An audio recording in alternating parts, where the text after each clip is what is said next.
Fala galera, aqui é o Michael da Despinet. Nesse vídeo eu vou conversar com vocês um pouco sobre a tal jurisprudência em processos de isenção de IPVA na Justiça.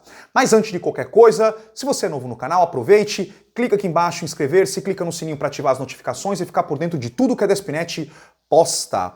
Gente, não é incomum eu receber perguntas a respeito de uma jurisprudência, algo que já está tudo resolvido, pacificado o entendimento no judiciário, de forma que, poxa, os caras não estão ligados nisso, os juízes, por que eles já não vão pela jurisprudência e começam a decidir tudo em favor da pessoa com deficiência? Então a gente vai conversar sobre esse assunto. Eu tenho uma pergunta aqui, uma pergunta que estimulou a criação desse vídeo, que é a pergunta do Rafael Monteiro. Ele falou o seguinte: entrei com ação individual, mas foi indeferida em segunda instância, né?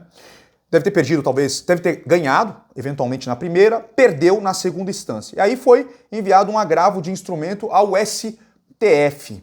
Minha dúvida é, se já tem tantos casos deferidos em favor da pessoa com deficiência, não cria jurisprudência para os outros casos?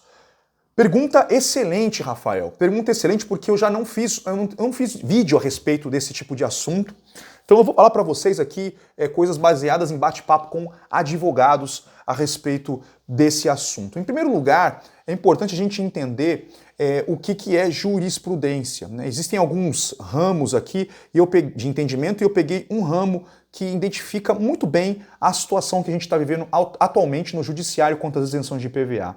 Denomina-se jurisprudência um movimento decisório constante e uniforme dos tribunais sobre determinado ponto do direito. Tá? Se você pegar essa situação e comparar essa situação com a situação atual dos tribunais referente à isenção de IPVA, você vai ver que não é possível considerar movimento decisório constante e uniforme. Por quê? Olha só, primeiro lugar, 80%, pelo menos 80% de todos os processos judiciais que foram entrados desde o início do ano não foram julgados em primeira instância. Então a gente tem muitos processos a respeito desse assunto, mas poucos foram julgados em primeira instância e menos ainda em segunda instância. O que aconteceu? No começo, as pessoas começaram perdendo, porque os caras, obviamente, né, os magistrados, eles se ligam nas decisões dos outros magistrados, né? Isso é uma coisa até para criar-se um entendimento sobre o assunto, porque eles julgam diversas causas, né? Então, realmente não dá tanto tempo de eles pegarem e se inteirarem sobre o assunto. Eu imagino isso. Imagino que, com base nisso, é que eles pegam as decisões, o entendimento de outros colegas e aí configuram a sua decisão. E no começo, como não tinha nada, muitos processos foram perdidos. E aí, ao longo do tempo, começou a ter deferimentos, sentenças em favor da pessoa com deficiência. E, inclusive, pessoas que davam sentenças negativas no passado mudaram o entendimento, justamente porque consideraram as visões dos demais colegas. Isso é totalmente natural.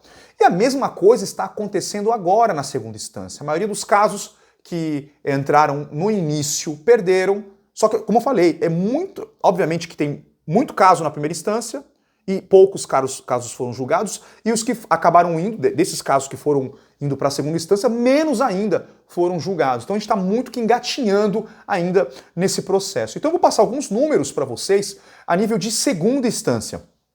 1/3 das ações, em segunda instância, 1/3, tiveram sucesso. Apenas 1/3, como eu falei para vocês, é o início do entendimento. Para os processos, dos casos de pessoas que procuraram a Despinet e a gente encaminhou para os advogados parceiros, foram 2/3. E olha o que interessante, dos casos que foram encaminhados para a Despinet, no começo houve as derrotas e depois deixou de existir as derrotas. Isso vai diretamente no sentido do que eu falei para vocês há pouco sobre o início de um entendimento. Então, aqui, Rafael, se você analisar esses números, a gente vê que a pessoa com deficiência no sentido geral, né, quando eu falo 1/3 das ações em segunda instância, a gente vê que, nesse momento, a segunda instância está desfavorável à pessoa com deficiência. Então, não há o que se dizer de movimento decisório constante e uniforme dos tribunais.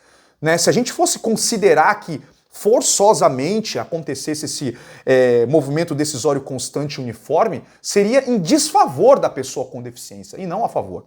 Então, de fato, não existe ainda jurisprudência sobre os processos de isenção de IPVA. E eles devem acontecer mais para o futuro. E eu espero que até lá a legislação do Estado, tanto da Paraíba quanto do Estado de São Paulo, tenham voltado a ser como era antes. Beleza? Então é isso aí, espero ter tirado as suas dúvidas e as dúvidas de muitas pessoas a respeito do tema. Se você curte esse trabalho, é importante que você deixe um curtir agora e deixe seu comentário, eu quero saber de você se ficou claro, entendido. Sei que muitos advogados seguem o canal e me dão aula aqui, tá? Lembrando, gente, eu não sou advogado, sou apenas um cara técnico administrativo na isenção, né? Eu tenho uma visão técnica do processo administrativo e externo para vocês as minhas experiências também na parte da esfera judicial e também conversa com colegas que são advogados.